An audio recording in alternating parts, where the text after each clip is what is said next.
Yes, there you go. Hi, friends. Doc South here. And well, it was, I think this past Sunday, there was this, I did a video on this cloud formation that formed over central Jersey that took on the appearance of a very large and long mountain range, typical of, say, the mountain range you might see that forms the Delaware Water Gap.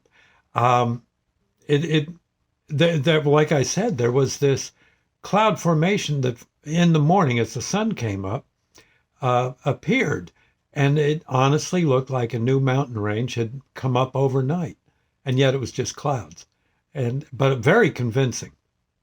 I did a video of it, as you may know, and people have been enjoying it. The the neat thing to me, as I was watching the video, I was thinking of my father when he was well, when he was alive and much younger, and a Marine Corps pilot during World War II. He flew up an airplane known as a Corsair, which was kind of a rather murderous fighter plane um, that had low slung wings. The wings kind of came out of the fuselage, went down a little, and then out. And so the Corsair had kind of a different look to it than many of the fighter planes of that era.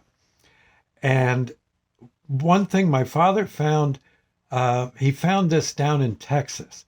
There would be certain days, I forget if it'd be morning or afternoon that it would form, but a blanket of clouds would form over the Lone Star State. Much of it.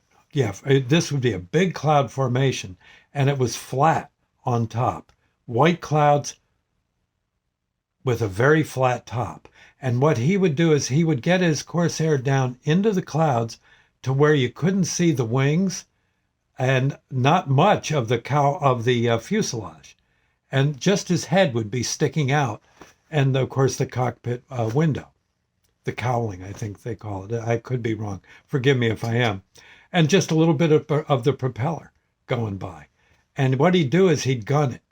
Once he got himself into position, he would gun it, and it would be, to him, he said, it was like he was riding the world's fastest toboggan through snow. The clouds were white, and you were just rolling through it. And again, flat and smooth until the plane hit him. And then, of course, but that all the turbulence would be behind you. And he said it was just the neatest thing to do. He loved doing that. His hand was always up if they said they needed a Corsair flown down to Texas. And it'd be on low fuel by the time he decided to land, because he was having such a time up in those clouds. It's it's I think it sort of shows how the old man was. Yes, he was a pilot and he was ready to do whatever fighting needed doing, but he he sure did like those clouds, and he said it was kind of like sleigh riding. Yeah, only 3 miles up. You had to know him. He was, but he did enjoy that, and I got to say, it must have been a sight to see. And actually, a lot of times he and his friends would, that maybe they'd form a V formation, and they'd all be riding in those clouds, just laughing and hollering. I guess I guess you had to be there, but it sounds like it would have been fun. Indeed. Anyway, I just thought I'd say. So yeah, clouds. It's always good to every now and then just kind of look up and, well, see what you can see.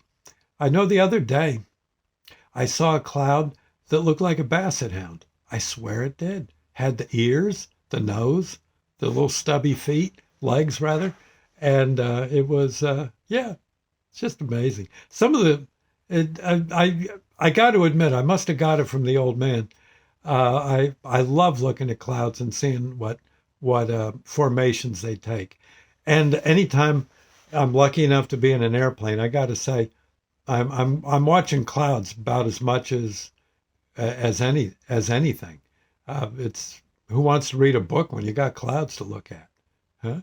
I know, pretty cool. Anyway, I'll see you later. I just thought I'd mention.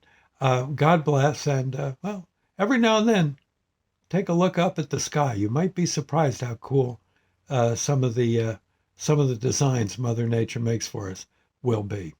Okay. See you later. Heads up now. Bye now.